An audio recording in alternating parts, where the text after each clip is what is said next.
Sa iba't ibang panahon, kami ay tinipon ng dakilang kamay na sa krus ay napako, at sa kanya rin namang tinakdang panahon, kami ay tinipon maging isang lupon. At narito ngayon sa inyong harapan ang isang dakot ng kanyang himala.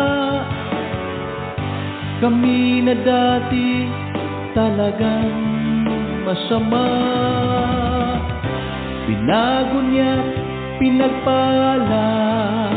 Kami isang dakot ng kanyang himala.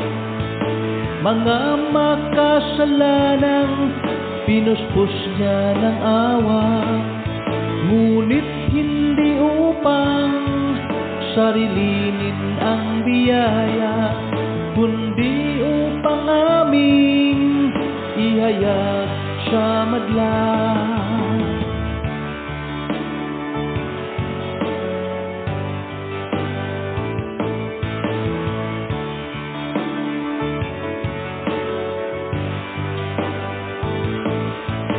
Maraming nabigo na kami ay baguhin, magulang, kapatid, babaeng tinatangi, maging ang simbahan o ang bilangguan.